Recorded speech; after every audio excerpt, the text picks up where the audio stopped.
Hi everyone, I hope and trust that you are keeping well by the grace of God.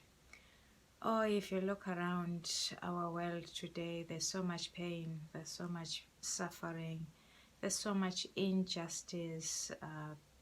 The whole world is on edge, the whole world is just amazed by what is happening. It's something that we've never experienced in our lifetime.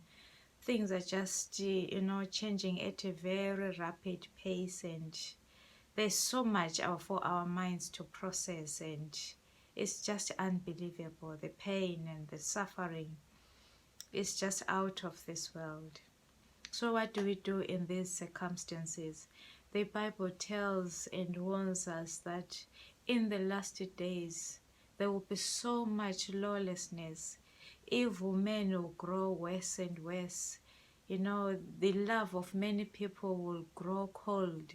And Jesus reminds us that when you see these things, look up, for know that your redemption draws nigh.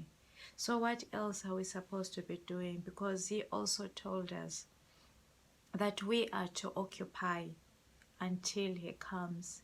Occupying in the midst of so much unrest, in the midst of a world, which seems as if it's turned upside down, in a world where things are just happening left, right, and center, when nothing is predictable anymore, and people say one thing and do the other thing, and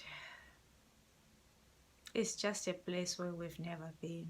So how do we occupy as he asked us to until he returns? What are we supposed to be doing until he comes and takes us, to be with him forever, in a place where there will be no more pain and no more suffering? In the meantime, how do we occupy? I was just reflecting and thinking about all these world events and thinking about the end times and what it means for us as children of God and what it means for everyone else. And I was led, to this verse in the book of John, which reminds us that Jesus is the vine and we are the branches. And Jesus encourages us to abide in him, and that his love will abide in us. And that if we abide in him, we'll bear much fruit. So I had this picture and this image, of a branch and the vine.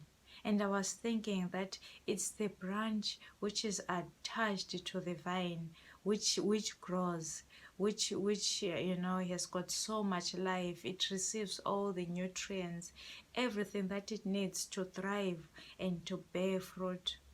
But if you look at a tree and there is a portion of the branch which is coming off the vine, with time you'll see that that branch will begin to wither, and you'll see that life is coming out of it. It begins to change color. It becomes lifeless and it doesn't bear fruit. And if it was having fruit, you'll see that even that fruit begins to change. It begins to rot.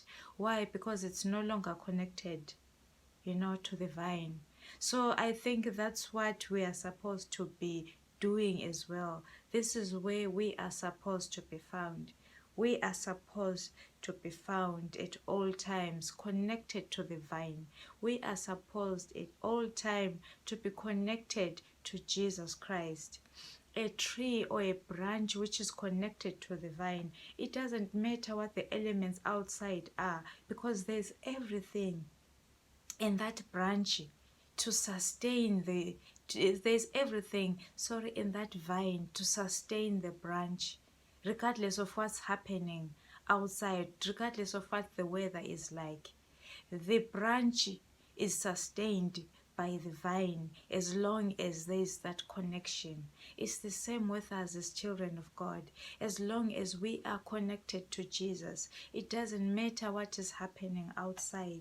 We will get our sustenance, our life, our joy, our love from him, because we will not find that from the world. So I just want to encourage us that in the days where we are living, we shall be found connected to the vine. We shall be found connected always to Jesus Christ. Let's always make sure that our relationship with Jesus is not broken.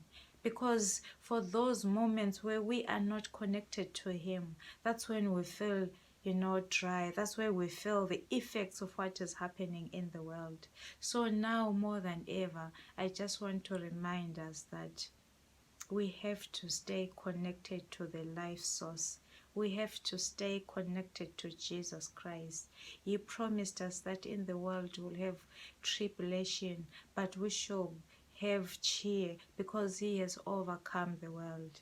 In him we'll always find peace, we'll always find love, we'll always find hope. He will always sustain us. God bless you.